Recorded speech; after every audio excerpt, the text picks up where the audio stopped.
तो स्टूडेंट्स, आज की क्लास में हम लोग सीखने जा रहे हैं the uses of make for positive statements in different tenses. इस क्लास के अंदर हम ये सीखेंगे कि मेक का यूज पॉजिटिव स्टेटमेंट्स में किस तरह से किया जाता है, इसकी स्ट्रक्चर क्या कुछ होती है, इसके उर्दू में सेंटेंसेस किस तरह से होते हैं और इसको हम इंग्लिश में कन्वर्ट किस तरह से करते हैं। अस्सलाम वालेकुम, welcome to Knowledge for Students. Students, today we are starting class number 74, and in today's class we will talk about the uses of make for causative statements in different tenses and modal verbs. But students, before starting this class, if you like my videos, then click on the like and share button. If you are learning something from my videos, then please click on the subscribe button. So students, चलिए start करते हैं आज की हमारी class. So students, अगर आप लोगों ने मेरी पिछली क्लास अटेंड की है, क्लास नंबर 73, तो उसके अंदर आपको मैंने पूरी मेक की डिटेल बताई है कि मेक का यूज जो है वो किस पर्पस के लिए किया जाता है, पॉजिटिव स्टेटमेंट्स क्या होती हैं। बेसिकली कॉज कहते हैं वजह को, यानी कि किसी काम के करने की वजह बनना, राइट। यानी कि पॉजिटिव स्टेटमेंट्स वो स्टेटमेंट्स हैं जिसके अंदर कोई काम हम खुद नहीं करते हैं बल्कि किसी दूसरे से करवाते हैं, लेकिन जिससे करवाते हैं उसका हमें पता होता है कि जिससे काम करवाया जा रहा है वो कौन है, ठीक है। तो इस तरह की स्टेटमेंट को पॉजिटिव स्टेटमेंट्स कहा जाता है। वहां पे ये कोई काम करवाना का सेंस दे रहा होता है, जैसे कि लिखना है तो लिखवाना की इंग्लिश नहीं है।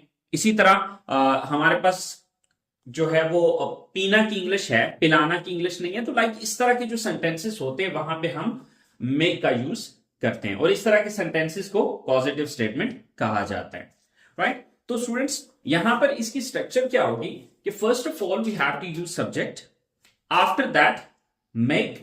बट यहां पर मेक को आपने ये जहन में रखना है कि भाई मेक का जो यहां पर यूज किया जाएगा that would be use according to the tenses. अब जो भी स्टेटमेंट होगी उस स्टेटमेंट का आप टेंस देखेंगे।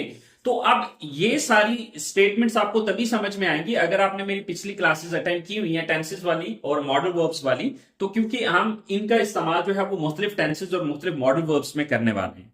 तो अगर आप लोगों ने पिछली मेरी क्लासेस अटेंड की हुई है तो देन आपको आसानी से ये बात समझ आ जाएगी। लेकिन अगर आपने पिछली क्लासेस अटेंड नहीं की हुई और उनको नहीं समझा हुआ कि प्रेजेंट इंडेफिनिट क्या है, पास्ट इंडेफिनिट क्या है, फ्यूचर इंडेफिनिट क्या है, present continuous, past continuous, future continuous, present perfect, past perfect, future perfect, like ये जो सारे टेंसेस और मॉडल वर्ब्स हैं, अगर आपने उनको नहीं समझा तो डेफिनेटली मैं तो उन्हीं का इस्तेमाल यहां पे करके आपको मेक में बताने वाला हूं। तो अगर आपने उनको नहीं सीखा हुआ तो देन शायद ये चीज आपके लिए कंफ्यूजिंग हो सकती है। सो आई वुड रिकमेंड यू कि पहले आप पिछली क्लासेस अटेंड कर लीजिए, देन इस क्लास की तरफ आइए। ओके, सो सब्जेक्ट का यूज करेंगे and after that we have to use make according to the tense, right? After that, object pronoun, then first form of the verb, and then object, right?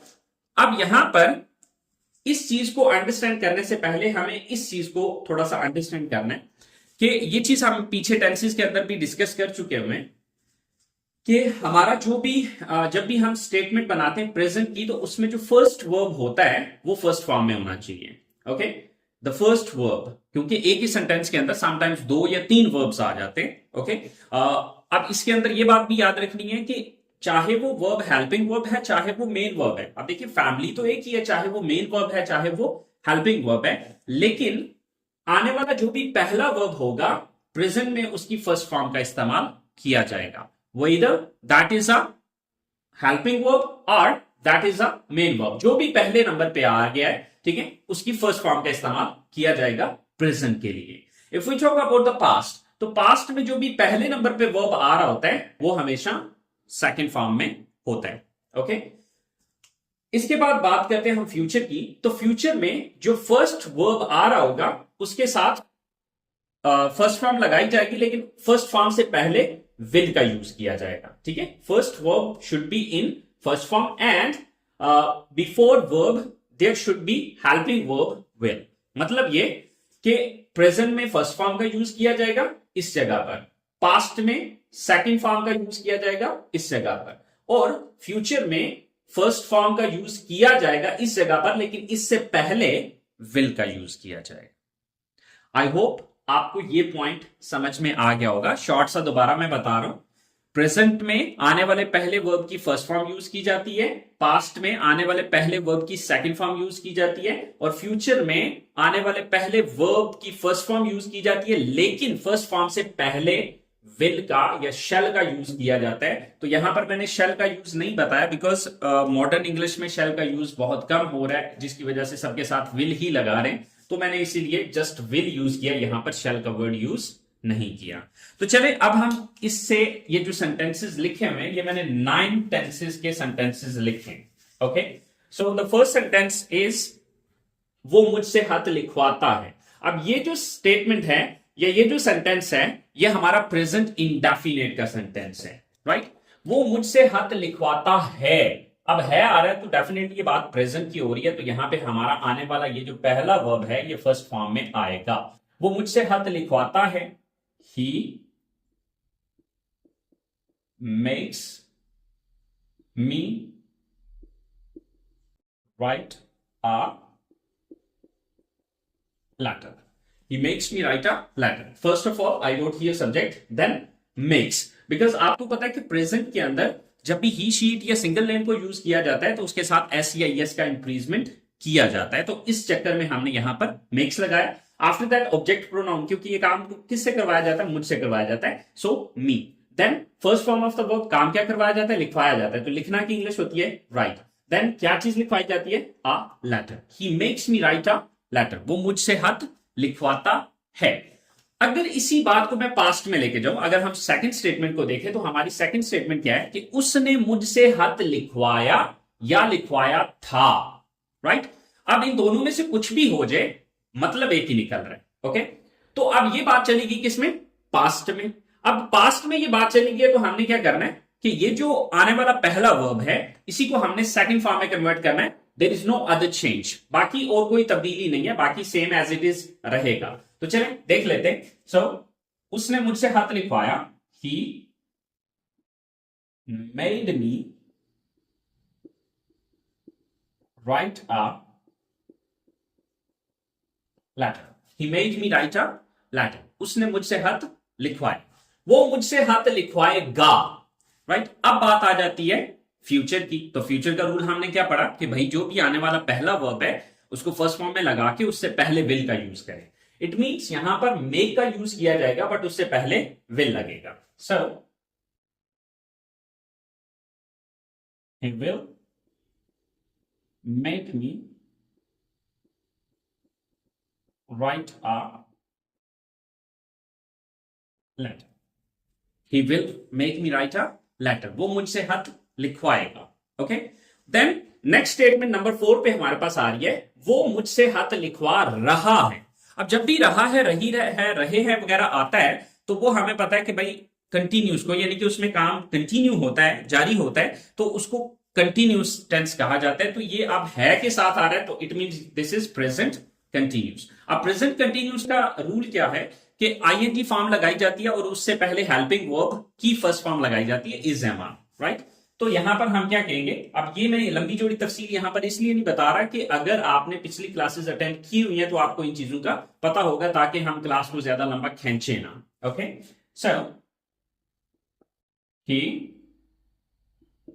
Is making me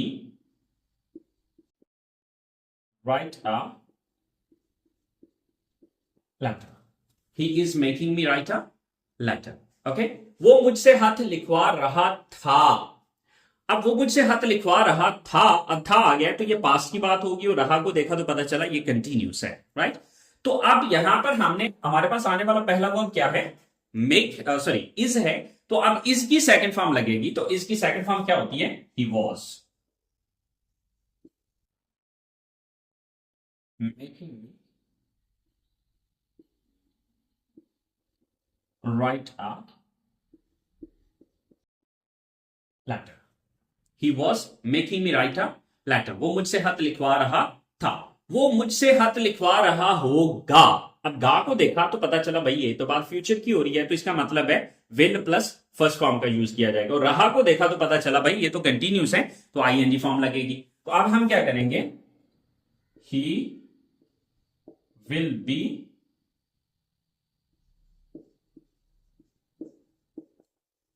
making me write a letter. Okay, अब यहां पर rule क्या चल रहा है, ये कहानियां अगर आपने टेंसेस की क्लासेस अटेंड की है तो देन आपको लाजमी तौर पे समझ होनी चाहिए कि भाई ये हम कर क्या रहे हैं। वो मुझसे हाथ लिखवा चुका है, तो जब भी चुका है, चुकी है, चुके हैं वगैरह आता है तो वो परफेक्ट टेंस को शो करता है। ओके, सो अब आपको पता है कि परफेक्ट टेंस के अंदर हैज हैव का इस्तेमाल किया जाता है, और हैज हैव क्या है, ये एक फर्स्ट फॉर्म है। ठीक है, तो हैज हैव का यूज किया जाता है, प्लस हैज हैव के बाद जब भी कोई वर्ब आएगा वो हमेशा थर्ड फॉर्म में आते हैं। ठीक है, वो मुझसे हाथ लिखवा चुका है, right, so he has made me right a letter. He has made me write a letter. वो मुझसे हाथ लिखवा चुका है, वो मुझसे हाथ लिखवा चुका था। He had made me write a letter. वो मुझसे हाथ लिखवा चुका होगा। अब ये कहानी फ्यूचर में, क्योंकि गा आ रहा है तो ये बात फ्यूचर में चली गई है, तो विल प्लस फर्स्ट फॉर्म लगेगी। So he will have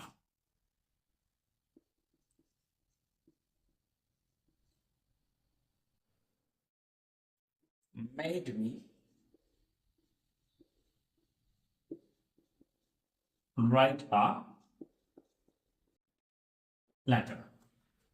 okay students, students यहां पर नीचे जो मैंने रेड मार्कर के साथ एक रूल लिखा था कि भाई बात प्रेजेंट की करें तो आने वाले पहले वर्ब को फर्स्ट फॉर्म में यूज करिए, अगर पास्ट की बात हो रही है तो देन पहले वर्ब को सेकंड फॉर्म में कन्वर्ट कर दीजिए, और अगर बात फ्यूचर की हो रही है तो आने वाले पहले वर्ब से पहले विल लगाइए और वर्ब को फर्स्ट फॉर्म में कन्वर्ट कीजिए, mean will plus first form का यूज कीजिए। तो आप देखिए कि यहां पे हम वही रूल अप्लाई कर रहे हैं। ओके, आप यहां पर देख सकते हैं कि he makes me write a letter, तो यहां पर फर्स्ट फॉर्म का यूज किया जा रहा है विद एस या ES, just because of he she it and single name. अगर आपको इस चीज की समझ नहीं है तो प्लीज प्रेजेंट इंडेफिनेट का सेकंड पार्ट देखिए, वहां पे आपको ये बात क्लैरिटी के साथ समझ आ जाएगी।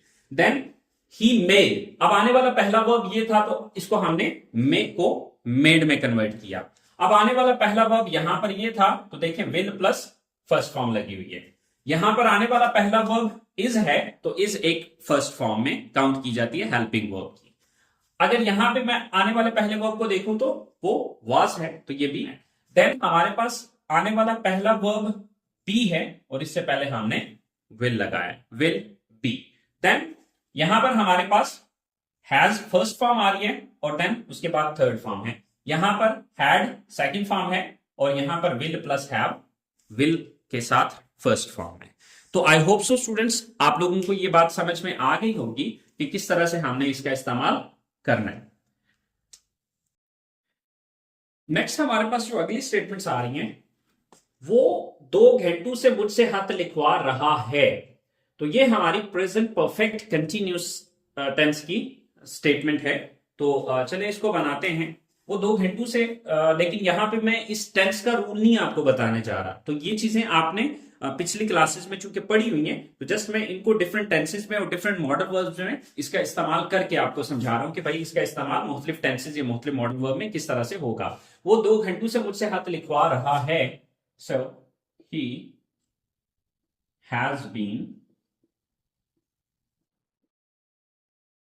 Making write a letter for 2 hours.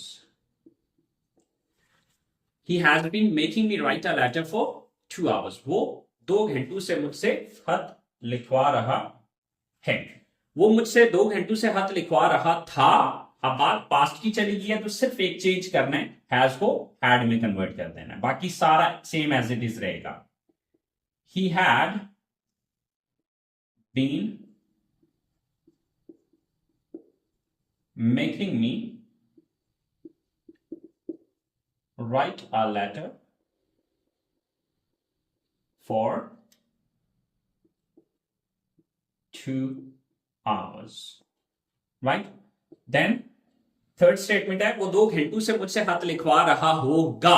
अब बात चली गई फ्यूचर में, तो फ्यूचर में चलेगी तो विल प्लस फर्स्ट फॉर्म, तो विल के साथ हैव आ जाएगा, he will have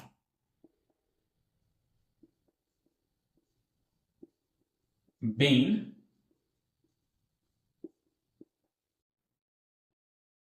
making me write a letter for 2 hours.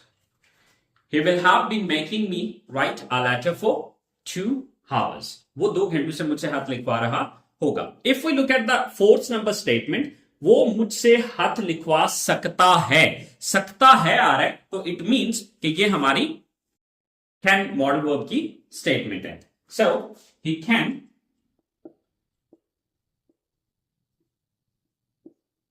make me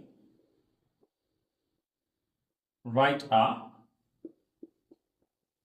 letter. He can make me write a letter. वो मुझसे खत लिखवा सकता था, अब सकता था आ गया तो इट मीन्स ये स्टेटमेंट रिलेट करती है could से। So he could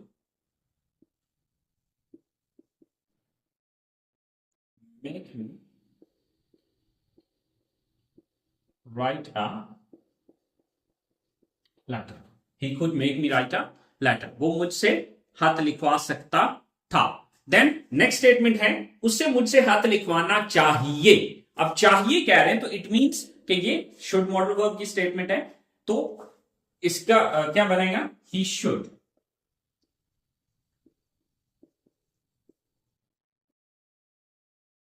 make me right a letter. He should make me write a letter. उसे मुझसे खत लिखवाना चाहिए था, सॉरी लिखवाना चाहिए, ठीक है, ये इस स्टेटमेंट का बना है। सॉरी नीचे मेरी नजर पड़ी तो वो चाहिए था आ गया था, तो मैं कंफ्यूज हो गया कि भाई मैंने यहां पर शुड यूज किया, बिकॉज ये स्टेटमेंट हमारी शुड हैव की है। तो ऊपर वाली जो स्टेटमेंट है ये उसकी इंग्लिश है कि उसे मुझसे खत लिखवाना चाहिए, he should make me write a letter. But if you want to convert it into past, उसे मुझसे हाथ लिखवाना चाहिए था, तो अब ये शुड हैव मॉडल वर्ब हो गया। So he should have made me write a letter. अब यहां पर मेड हमने इस वजह से लगाया क्योंकि हैव के बाद हमेशा थर्ड फॉर्म आती है। वो मुझसे हाथ लिखवाया करता था, वो मुझसे हाथ लिखवाया करता था, तो ये यूज टू मॉडल वर्ब की स्टेटमेंट है, या फिर इसको पास्ट इंडेफिनिट की स्टेटमेंट भी कह सकते हो। लेकिन पास्ट इंडेफिनिट तो हम पीछे चूंकि बना चुके हैं, तो उसको इस सेंटेंस को उसमें नहीं बनाते, बल्कि अब हम इसको बनाते हैं यूज टू मॉडल वर्ब में। सो वो मुझसे हाथ लिखवाया करता था, he used to make me write letter. And the last statement is वो जरूर मुझसे हाथ लिखवाएगा, राइट? तो अब ये जरूर आ गया तो मस्ट की स्टेटमेंट है, ही मस्ट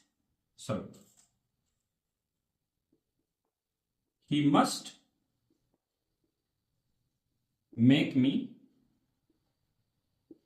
राइट अ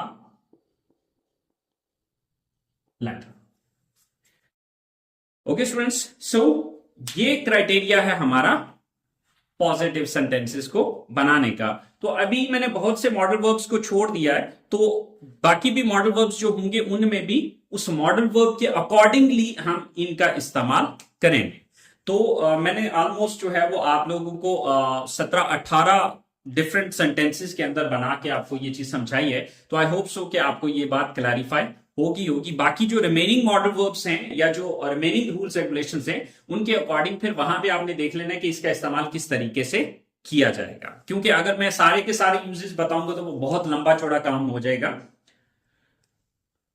अब बात कर लेते हैं हम इनके नेगेटिव सेंटेंसेस की।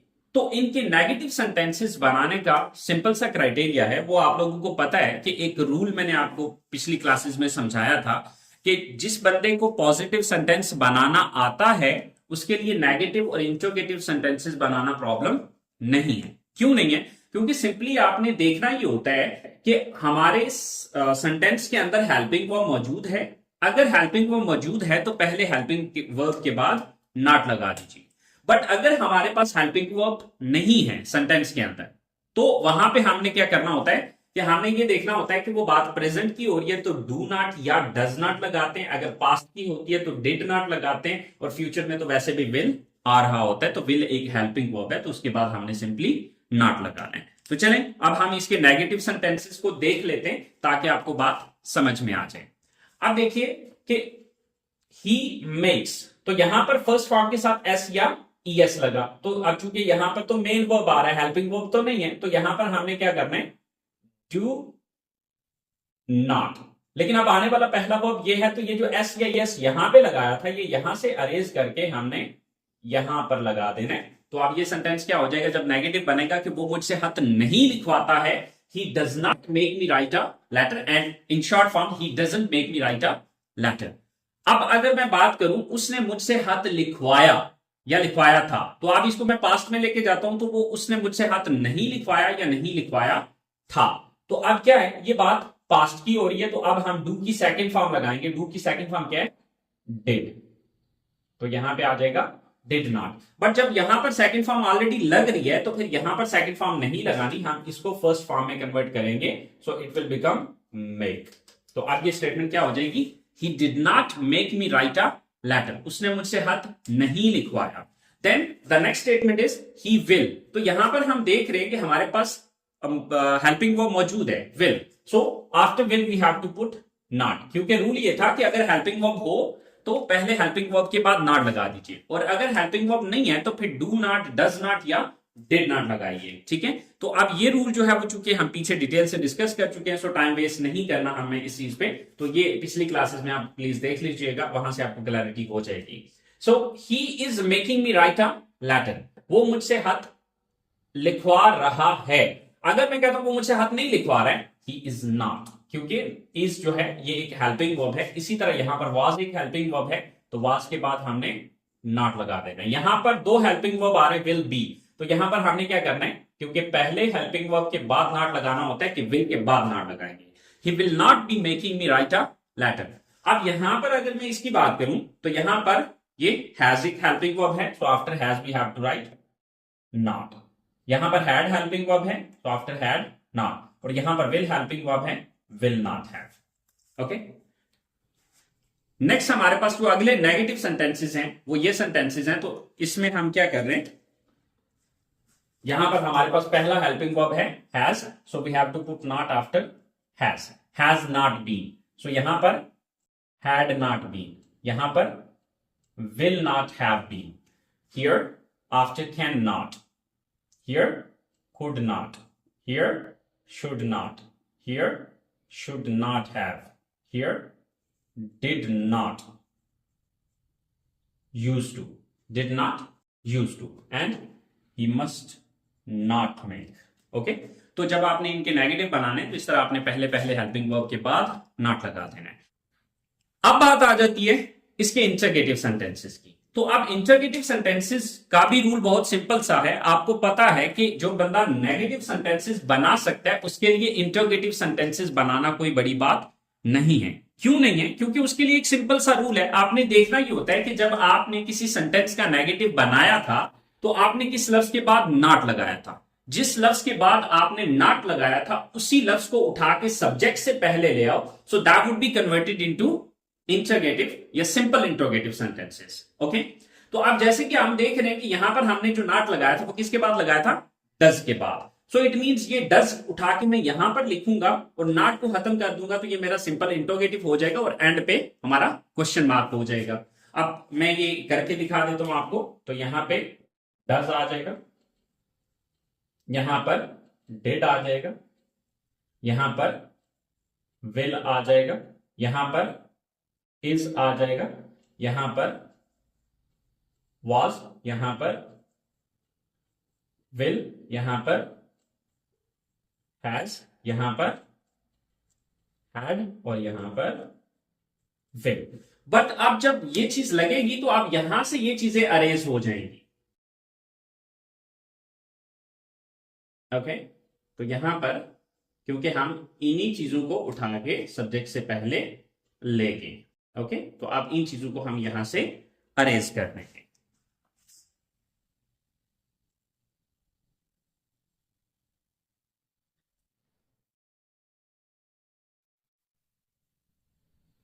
और अब इनके इंट्रोगेटिव क्या है?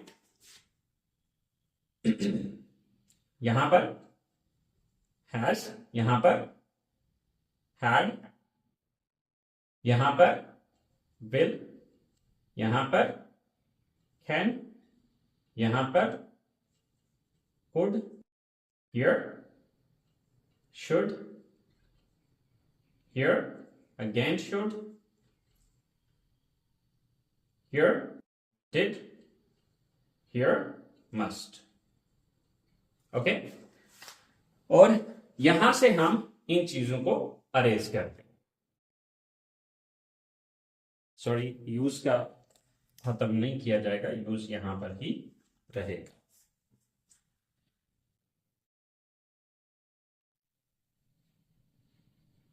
तो यहां से देख लीजिएगा जो जो चीजें अरेंज करने वाली हैं, यहां से डू आवर्स अरेंज हो गए।